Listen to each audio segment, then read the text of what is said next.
Baik, teman-teman dan para penonton yang ada di kanal YouTube Direktorat SMK, kata siapa anak SMK tidak bisa berprestasi? Bahkan bisa mewakili Indonesia di kancah internasional.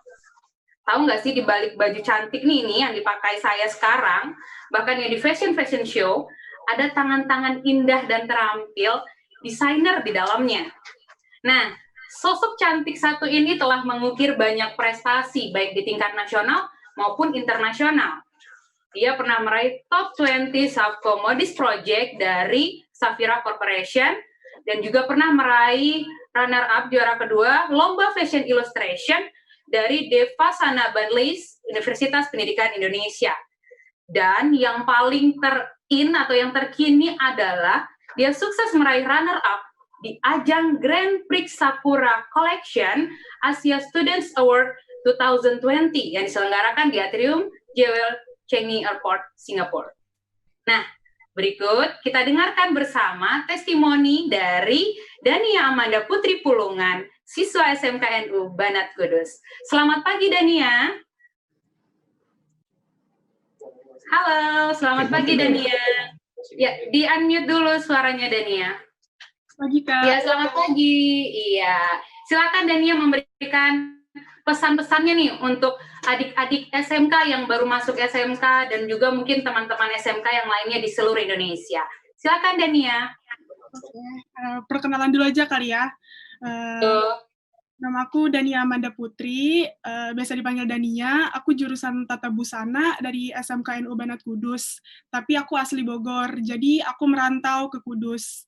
Nah, terus untuk pengalaman-pengalamannya, karena aku tuh memilih SMK karena emang aku punya passion. Saat di SMP itu, karena sistem zonasi, jadi kayak mikir, aduh gimana nih, kalau misal SMA juga apa yang mau diraih, sedangkan cita-cita aku emang pengen jadi desainer atau enggak entrepreneur lah, tapi di bidang fashion gitu. Terus akhirnya nemulah di YouTube tentang sekolah ini, SMK aku ini. Dia udah sampai goalsnya udah sampai ke Hong Kong Fashion Week, Paris Fashion Week, dia udah ikut semua.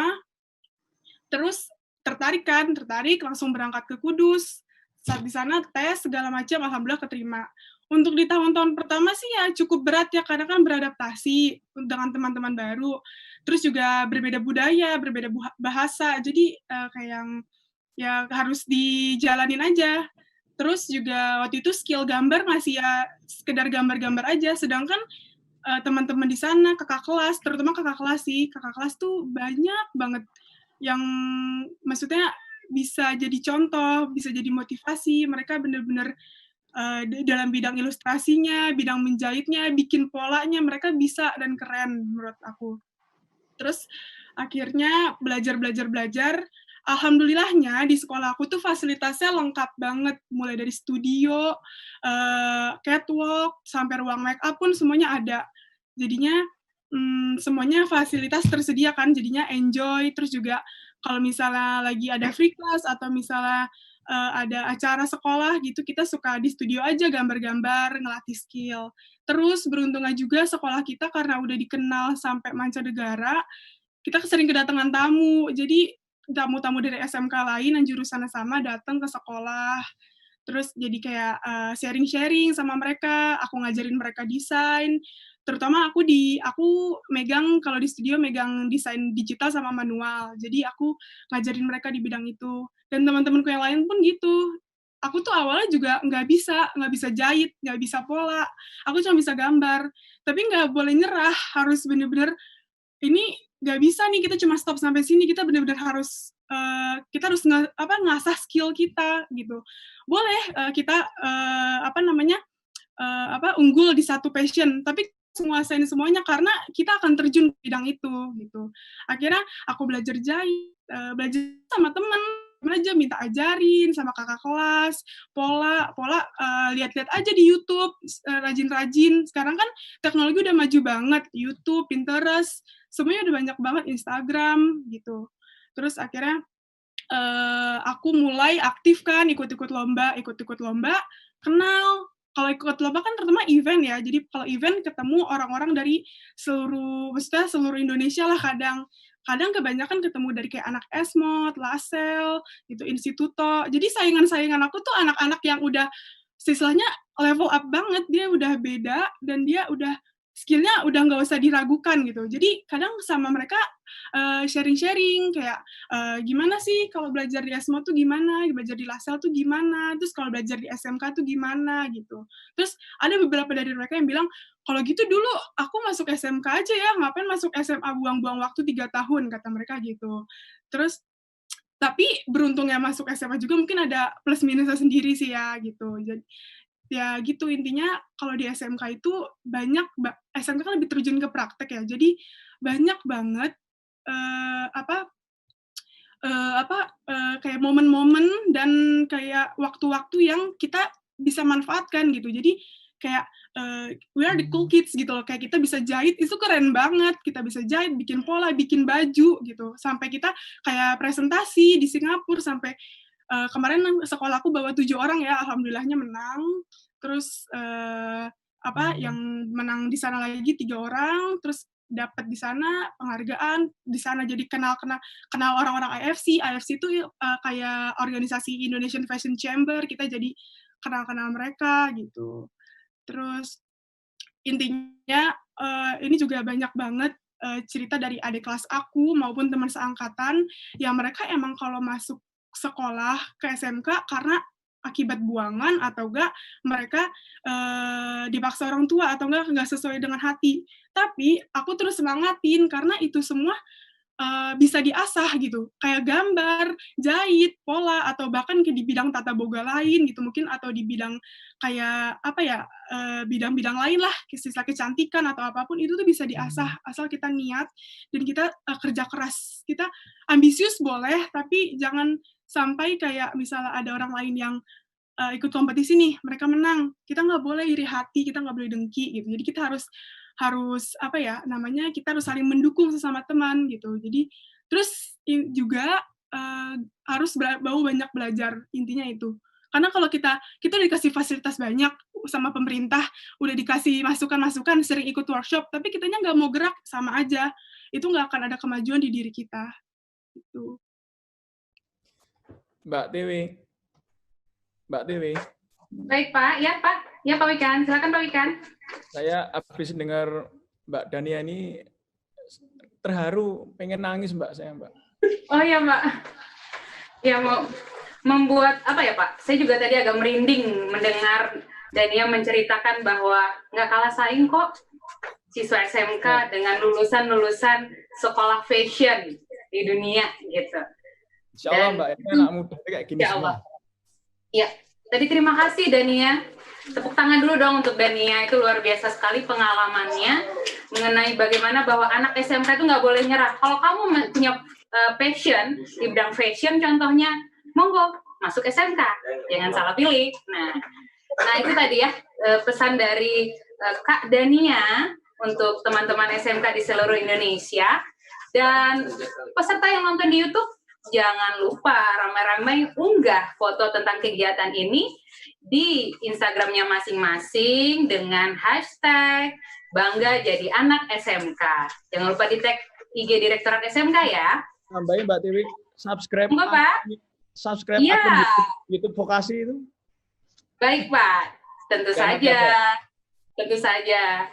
Nah, Direktorat SMK juga punya channel YouTube yang kalian tonton sekarang. Jangan lupa subscribe dan share ke teman-teman SMK di seluruh Indonesia untuk nonton, dan bakal ada konten-konten yang menarik lainnya yang memberikan inspirasi bukan hanya kepada siswa SMK, tapi guru-guru SMK dan sobat vokasi di seluruh Indonesia. Ya, nih selanjutnya kita akan kenalan juga nih, selain ganteng, ramah, dan juga murah senyum. Itulah kesan pertama yang saya dapat nih dari alumnus SMK Negeri 3 Malang.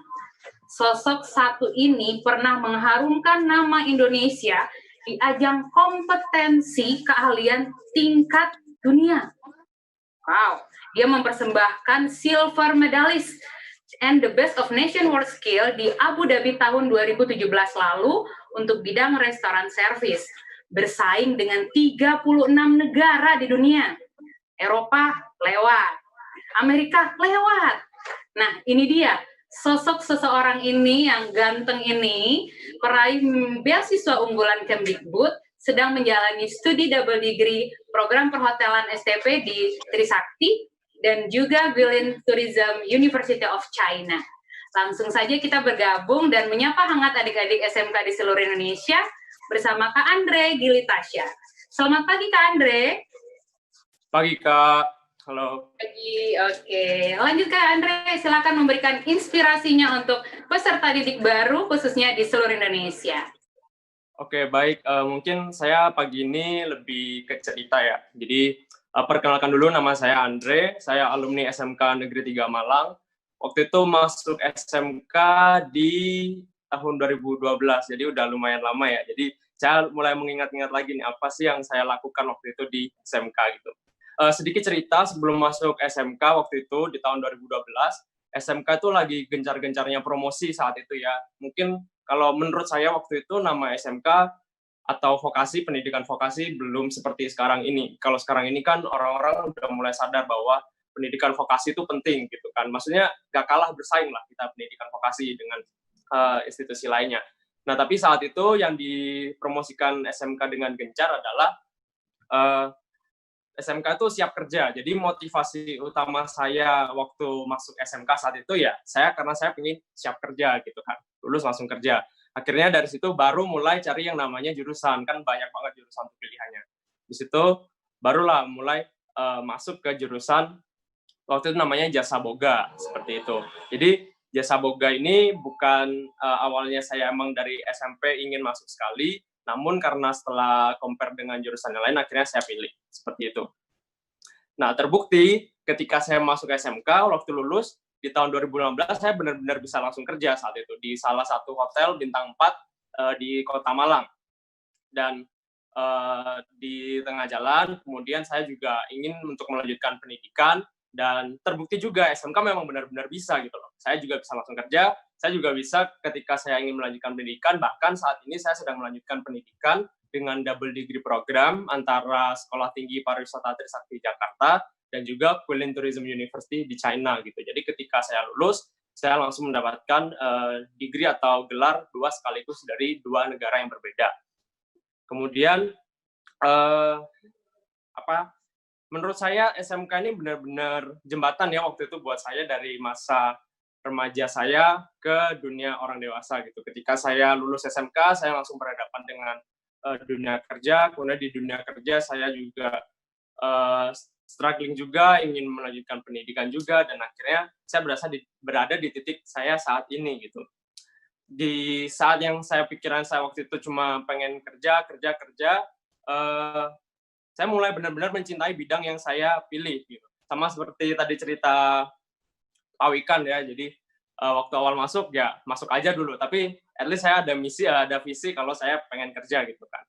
Nah, dari masuk situ saya benar-benar menekuni bidang food and beverage, kemudian didorong juga oleh guru-guru saat itu untuk sering ikut kompetisi dari tingkat lokal hingga tingkat nasional, seperti itu. Kemudian berakhir di salah satu kompetisi yang memang waktu itu sangat bergengsi buat anak-anak SMK, namanya Lomba Kompetensi Siswa gitu. Ya, dari LKS ini dari tingkat kota mewakili sekolah, kemudian berhasil mewakili kota ke tingkat provinsi, berhasil kembali mewakili provinsi di tingkat nasional, dan akhirnya di nasional kembali dipercaya sebagai juara 1 di bidang restoran service saat itu di tahun 2015 saya ingat. Nah, dari situ kemudian muncullah tawaran untuk beasiswa di Sekolah Tinggi Pariwisata Trisakti Jakarta. Akhirnya saya apply untuk beasiswa, dan beasiswanya itu diperoleh dari beasiswa unggulan BPKLN Kemendikbud, seperti itu. Sampai saat ini saya masih belum lulus, saya masih semester akhir, seperti itu. Nah, kemudian berlanjut dari situ, di semester awal saya di Sekolah Tinggi Pariwisata Trisakti, saya juga ikut yang namanya pelatihan untuk World Skills Competition. Jadi untuk juara 1 LKS, berhak untuk mengikuti pelatihan, dan saat itu pelatihannya memang lumayan berat ya. Selama 15 bulan kami dilatih, nggak cuma hard skill, tapi soft skill juga harus jalan, karena kompetisi nggak bicara tentang kemampuan kita aja, tapi juga banyak ya hal yang diperhitungkan dalam kompetisi, apalagi ketika kita menghadapi sesuatu yang baru, lawan yang baru, teman yang baru, dengan juri-juri yang berbeda latar belakangnya, kayak gitu. Jadi selama pelatihan 15 bulan, di tahun 2017 akhirnya saya mewakili Indonesia di World Skills Competition di Abu Dhabi 2017, bersama dengan 28 bidang lomba lainnya saat itu berangkat ke Abu Dhabi, dan puji Tuhan juga dapat kembali membawa pulang medali perak, urutan kedua dari 36 negara yang mengikuti, dan juga medali Best of Nation seperti itu waktu itu. Kemudian bicara tentang skill atau keahlian, ini yang saya sadari ketika saya juga pernah melakukan internship di luar negeri selama 1 tahun, waktu itu di kota Shenzhen di China. Jadi buat informasi, kota Shenzhen itu kota tier nomor 1 di China, artinya kota yang sudah paling maju di China gitu. Ketika saya bekerja di sana, kompetensi atau keahlian kita sebagai pelajar vokasi dari Indonesia itu nggak kalah sama pekerja-pekerjanya. Jadi saya nggak membandingkan dengan training-trainingnya, tapi bahkan dengan pekerja-pekerja mereka yang pekerja tetap itu kita nggak kalah. Jadi buat adik-adik semua yang saat ini milih belajar SMK, Anda nggak salah tempat.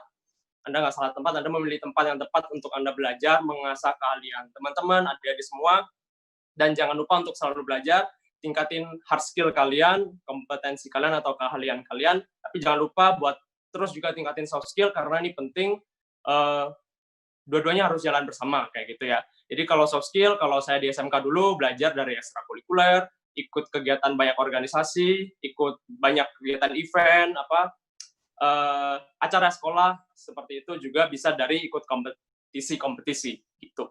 Terus, itu aja sih mungkin. Selamat menjalankan MPLS untuk adik-adik semua. SMK bisa, SMK hebat. Thank you. Terima kasih Kak Andre yang sudah memberikan pesan dan memberikan sejarah singkat dari perjalanan perjuangan Kak Andre hingga mengharumkan nama Indonesia di ajang internasional. Dan siapa sih yang mau untuk berprestasi di tingkat internasional? Pasti semua pada mau dong. Tapi SMK bukan hanya masalah prestasi di bidang akademiknya saja, di bidang kompetensinya saja. Tapi sebelum kita masuk nih ke sesi selanjutnya, saya ingatkan adik-adik, teman-teman yang sedang menonton channel YouTube untuk subscribe dan juga follow Instagram Direktorat SMK dan YouTube SMK pastinya. Nah, langsung saja nih, tadi saya sudah menyebutkan bahwa selain berprestasi di bidang akademik, banyak lulusan SMK yang mendapat kerja atau melakukan aktivitas yang bermanfaat dan pastinya menghasilkan. Nah, siapa yang nggak kenal cewek berhijab satu ini? Teman-teman nggak akan nyangka kalau ia adalah lulusan dari SMK. Sosok ini tidak kalah terkenalnya merupakan alumni dari SMK Permata Harapan Batam. YouTuber serba bisa ini pernah dinobatkan sebagai perempuan Indonesia pertama yang memiliki puluhan juta followers, puluhan juta subscriber di kanal YouTube. Nah, langsung saja kita dengarkan sapa hangat dari Kak Ria Ricis. Silakan. Warahmatullahi wabarakatuh. Selamat pagi untuk Bapak yang terhormat Bapak Nadiem Makarim selaku Menteri Pendidikan dan Kebudayaan, dan Pak Wikan Sakarin, Dirjen Pendidikan Vokasi, Pak Bakrun, Direktur SMK, dan Bapak Ibu Guru di seluruh Indonesia, peserta didik baru SMK di seluruh Indonesia. Perkenalkan, saya Ria Yunita atau yang biasa dikenal dengan nama Ria Ricis, alumni SMK Permata Harapan Batam, jurusan marketing. Salam semangat untuk adik-adik peserta didik baru SMK di seluruh Indonesia yang sedang mengikuti masa pengenalan lingkungan sekolah atau MPLS di masa kenormalan baru, apalagi di tengah pandemi COVID-19 ini. Dan kalian semua harus tetap semangat dan selalu menjaga kesehatan. Nah, aku pengen cerita. Kalau dulu waktu Ricis SMK, kebetulan mengambil jurusan marketing dan dimana itu sesuai passionnya Ricis. Kenapa? Karena yang pertama Ricis suka berkomunikasi dengan orang lain. Kemudian Richie suka mempelajari ilmu-ilmu apa sih yang sebenarnya orang-orang suka lewatkan. Dan ternyata ilmu komunikasi, marketing, pemasaran itu amat sangat penting. Walaupun ilmunya tidak terpakai mungkin waktu kita sekolah SMK, tapi sudah pasti ilmunya akan terpakai selama kita hidup. Contohnya kayak Richie lulusnya udah beberapa tahun yang lalu, sampai sekarang masih inget banget ilmu-ilmu marketing yang dulu aku pelajarin. Terus aku juga pernah magang atau kerja lapangan di showroom motor, showroom mobil, pernah jadi SPG juga tapi di bagian kantor, dan hal-hal baru lainnya yang selama SMK Richie alamin. Buat kalian semua, semangat ya. Anak SMK, maju terus. Akhir kata, Richie ucapkan selamat datang dan semangat buat adik-adik peserta didik baru di SMK di seluruh Indonesia. SMK bisa, SMK hebat, vokasi kuat menguatkan Indonesia. Assalamualaikum, semangat.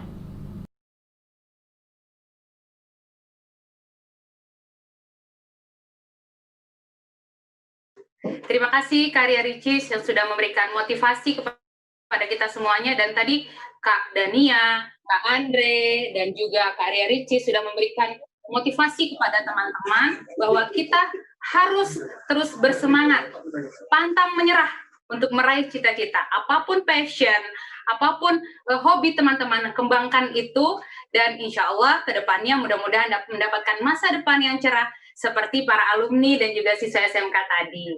Nah, teman-teman, kita akan masuk ke acara selanjutnya. Mungkin ada teman-teman di kanal YouTube juga ingin bertanya nih dengan Kak Andre, Kak Dania seputar bagaimana dia meraih prestasi, dan juga ada Pak Wikan dan Pak Bahrun juga bergabung dengan kita. Nah, di sesi tanya jawab ini kita akan melihat pertanyaan yang ada di YouTube dan akan menanyakannya kepada Kak Dania dan juga Kak Andre. Halo, selamat pagi Kak Andre, bergabung kembali dengan kami. Kak Dania, Pak Bahrun, dan Pak Dirjen, Pak Wikan. Ya. Ya. Oke Mbak, pokoknya saya akan ikut tetap live sampai ini selesai, tapi saya sambil rapat ya, ini ada Mas Menteri. Oke. Saya rapat.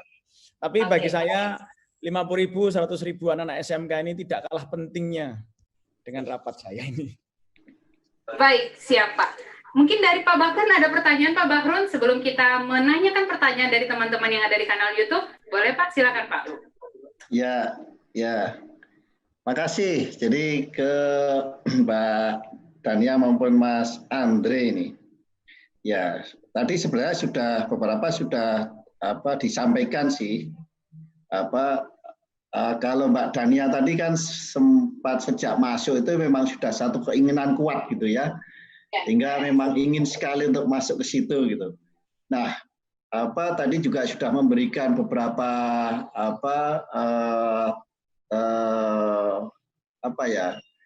testimoni dan lain-lain bahwa dia bisa begini karena memang alatnya dan lain-lain ini bisa berjalan dengan baik. Kira-kira ini Mbak Dania, untuk teman-teman adik-adik kita kalau yang berada di luar di luar Jawa gitu, ya kira-kira kan alat dan lain-lain nggak ada. Kira-kira apa Mbak Dania yang bisa kira-kira sampaikan ya untuk mendapatkan itu ya. Kemudian Mas Andre, kelihatannya tadi kan setelah masuk baru merasa ada passion. Dan kenapa sih kok milihnya, kan biasanya cewek-cewek ini tatap muka ini. Mas Andre ini cowok atau laki sendiri ini? Apa motivasi besar yang ada di situ? Ya, terima kasih. Ya, silakan.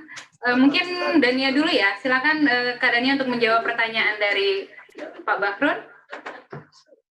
Ya. Untuk anak-anak yang di luar Pulau Jawa, mungkin mereka alamnya masih asri ya, masih kayak ada hutan, sungai, segala macam. Kalau mungkin untuk aku mungkin bisa menjawabnya untuk di bidang passion aku aja sih. Kalau misalnya nggak apa-apa ya. Passion, kayak ya, misalnya kalian bisa, kalau namanya ntar ada kita mau bikin baju, itu otomatis kita harus punya manekin atau semacam paspop. Paspop itu untuk draping, jadi kayak semacam patung, nanti kita bisa bikin polanya di situ. Nah, itu bisa kita idein dengan cara mungkin dari batang kayu pohon, kita ukir, maksudnya kita bentuk sesuai lekuk badan manusia, ukuran-ukurannya seperti ukuran lingkar dada, lingkar pinggang, lingkar bahu, segala macam bisa dipakai itu. Terus untuk kain mungkin bisa pakai kertas atau pakai daun, itu bisa dicoba dengan itu dulu. Kalau misalnya itu fasilitasnya terbatas, benar terbatas. Tapi untuk fasilitas lain, misalnya kayak mereka kurang listrik, atau mereka nggak ada listrik, atau listrik bisa dipakai cuman di siang hari, malam harinya dimatikan gitu. Dan di sana mungkin fasilitas seperti mesin jahit atau segala macam mereka kurang. Mungkin mereka bisa coba dengan jahit tangan dulu, atau mereka bisa juga bikin kerajinan yang dieksplor ke pulau-pulau lain. Terus mereka jual, kalau mereka udah dapat penghasilan, bisa mereka bikin suatu kayak home industry di rumahnya gitu, dan mengajak tangga-tetangganya dan yang lain. Mungkin seperti itu, dan memanfaatkan limbah-limbah, biasanya seperti itu. Ya, itu tadi dari Kak Dania. Dari Kak Andre, boleh Kak Andre memberikan jawabannya bagaimana yang ditanyakan oleh Pak Bakrun tadi? Oke, thank you. Terima kasih Pak Bakrun atas pertanyaannya. Saya coba jawab. Jadi, sama seperti kata Pak Bakrun tadi, kan jurusan ini emang identiknya banyak wanita gitu ya. Jadi saya juga waktu masuk tuh kaget, kok cowoknya cuma dikit gitu, ntar cari teman susah gitu kan. Nah, memang Pak, tapi saya sebelum masuk ke jurusan ini, saya sudah sempat melakukan research terlebih dahulu bahwa ya sesuai sama motivasi awal saya pengen lulus langsung kerja gitu. Makanya ketika saya research, saya coba cari gaji chef. Waktu itu menjadi chef ya. Waktu itu menjadi chef. Gaji chef tuh berapa sih, di kisaran angka berapa? Ternyata kalau memang kita karirnya di internasional, gaji itu bisa lumayan gitu, cukup tinggi untuk chef. Jadi saya tanpa berpikir panjang saat itu, kemudian oke, masa depannya cukup terjamin. Kemudian saat itu bisnis kuliner F&B juga tidak semeriah sekarang ini, apalagi saat pandemi ini semuanya meriah buka bisnis F&B kan. Kemudian saat itu langsung aja masuk dan berhasil menyelesaikan studi saya, ditambah saya sudah memiliki passion di bidang tersebut gitu. Thank you. Iya. Oke, thank you Dania dan juga Kak Andre. Ini ada pertanyaan dari teman-teman di kanal YouTube ya. Dari SMK Negeri 1 Sorong, Papua Barat. Jadi menanyakan gini, gimana sih tips atau disiplin apa yang dilakukan oleh Kak Andre maupun Kak Dania sehingga dapat meraih prestasi di tingkat internasional? Boleh dari Kak Andre dulu mungkin. Silakan Kak Andre. Oke, jadi saya coba jawab ya, tips sama disiplin tertentu.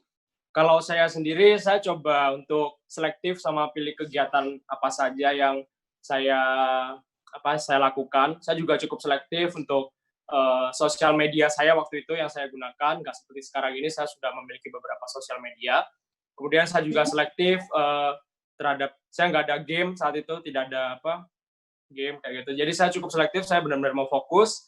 Saya nggak pengen buang-buang masa masa muda saya buat hal-hal yang nggak menunjang karir saya ke depannya. Jadi saya benar-benar mau fokus, belajar, dan kemudian jalan-jalan itu nanti terbuka sendiri. Sama seperti saya saat ini, tiba-tiba dapat beasiswa di Trisakti, tiba-tiba bisa ikut double degree. Jadi keinginan untuk belajar sangat tinggi, jadi segala pintu nanti bakal dibuka. Seperti itu sih. Jadi selektif aja bagi waktu dengan antara hal yang benar-benar dapat menunjang kalian nanti di depannya sama hal yang diinginkan, bolehlah sewaktu-waktu, tapi harus diatur. Oke, gitu aja. Thank you.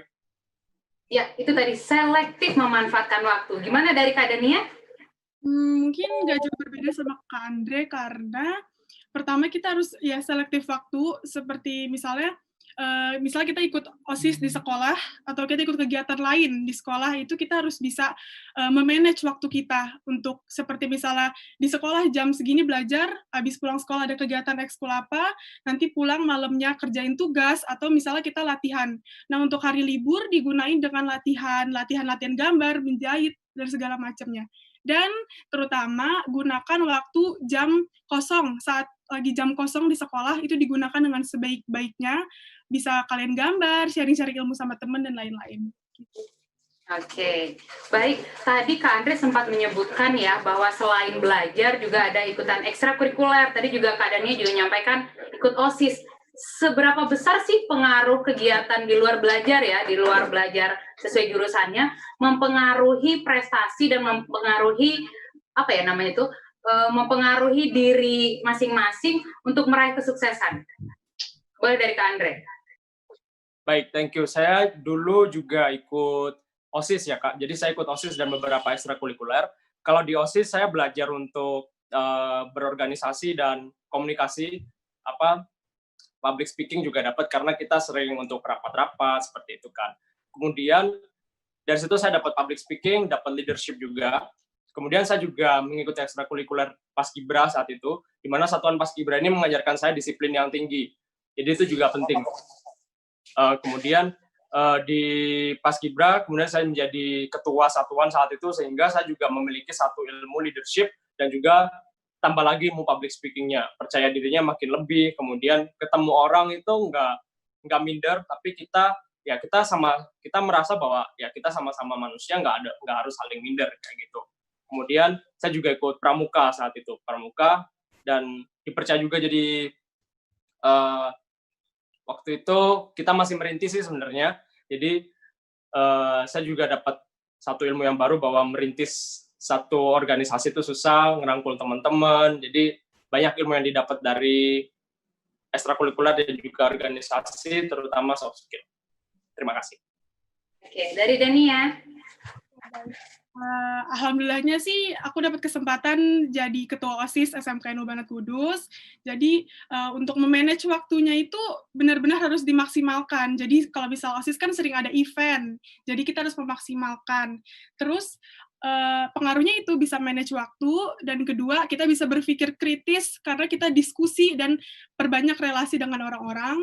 Dan aku alhamdulillah juga ikut forum OSIS Kudus, jadi banyak ketemu orang lagi, makin memperluas relasi, jadi kita bisa bertukar pikiran, sharing-sharing, bukan cuma tentang passion kita aja, tapi tentang diri orang lain juga. Dan yang terakhir itu membentuk karakter banget, membentuk karakter kita, jadi leadership kita tadi yang kata Kak Andre bilang, leadership kita jadi maksimal banget, terus kekuatan diri, karakternya jadi bagus banget. Oke, baik. Tadi pertanyaan dari SMK berapa tadi? Oh belum, dari SMK Negeri 1 Sorong sudah. Sekarang kan sudah menikmati nih prestasi. Gimana sih perubahan dalam kehidupan Kak Andre maupun Kak Dania setelah berprestasi? Biasanya kan kalau sudah meraih sesuatu, semangatnya menurun. Atau malah semakin menggebu untuk meraih prestasi selanjutnya. Nih gimana nih? Boleh share ke kita dari Kak Andre. Baik, thank you Kak Tiwi. Jadi ini pertanyaan dari SMK Negeri 2 Soe NTT. Jauh ya? Oh ya. Alright, thank you Kak Tiwi. Saya coba jawab ya. Jadi kalau saat ini habis kompetisi malah semakin nagih ya, makin nagih. Yes. Jadi makin nagih, ikut lagi, kemudian coba lagi, gagal nggak masalah. Saya juga nggak menang terus gitu kan. Gagal nggak masalah. Coba lagi, dan sekarang saya juga lagi sedang prepare buat kompetisi juga di China. Jadi ada entrepreneurship competition gitu, kita bangun grup sama negara-negara ASEAN. Jadi saya dengan teman dari Thailand dan dari Vietnam, kita mau coba buat bikin satu project tentang entrepreneurship yang target marketnya itu Chinese consumers kayak gitu. Jadi itu sih, jadi kalau saya makin lagi dan makin pengen kompetisi terus gitu. Ya. Ada Nia? Ya, kalau aku juga jadi nagih sih, pengen ikut kompetisi terus juga rasa ini sih yang paling benar-benar melekat, pengen banget bantuin adik-adik kelas, teman-teman yang sebidang sama, pengen aku bantuin banget, kayak ayo kita bisa, aku bantuin, kamu harus ikut lomba ini gitu. Jadi lebih pengen kayak jadi kayak humanity-nya ditingkatin aja sih, jadi kayak lebih ke orang-orang aja gitu. Karena udah merasa cukup, kayak untuk achievement-nya kayak ya udahlah segini cukup, tapi maksudnya belum secukup itu, mungkin di next time gitu. Cuman sekarang saatnya giliran orang lain gitu.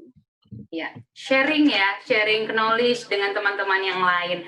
Nah, ini mungkin pertanyaan terakhir yang mau diajukan oleh saya juga dari SMK Negeri 1 Rangkas Bitung. Apa sih cita-cita? Tadi Pak Wikan sudah sempat menyampaikan 10 tahun ke depan kamu mau jadi apa sih ke siswa-siswi SMK di seluruh Indonesia. Nah, pertanyaan sama nih yang mau ditanyakan kepada Kak Andre juga Kak Dania. Apa sih cita-cita ke depannya? Nggak sampai 10 tahun sih ya, terserah. Mohon memberikan gambaran kepada adik-adik kira-kira cita-cita apa yang ingin diraih ke depannya setelah prestasi ini. Silakan Kak Andre. Baik, thank you. Kalau saya ada satu gambaran ya untuk masa depan. Jadi untuk saat ini karena saya bidang vokasi, ketika sebenarnya saya masih pengen melanjutkan pendidikan, tapi setelah pendidikan nanti saya juga masih ingin terjun di benar-benar di dunia industri vokasi ini. Saya ingin benar-benar keahlian saya yang saya dapatkan, saya praktekkan terlebih dahulu, saya dapat ilmu sebanyak-banyaknya, nanti ketika kemudian ilmu itu sudah saya rasa cukup, saya akan menjadi entrepreneur, pasti. Kemudian saya juga berencana untuk membagikan apa yang sudah saya dapatkan. Karena hasil apa yang saya dapatkan saat ini dengan segala pengalaman saya juga tidak lepas dari bantuan seluruh rakyat Indonesia karena pembiayaan lomba, kemudian saya juga dapat beasiswa, itu juga semua dari rakyat Indonesia. Jadi ada satu dorongan untuk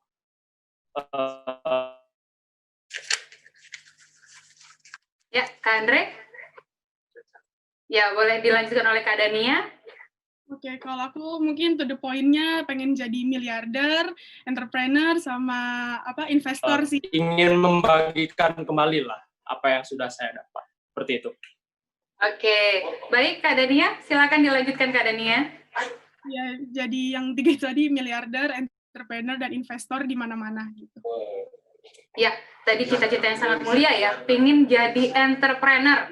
Pas banget dengan motonya SMK, bukan hanya siap bekerja, siap melanjutkan ke perguruan tinggi, tapi yang utamanya adalah siap untuk berwirausaha. Itu cakep banget ya. Dan mungkin dari Pak Bahrun sebagai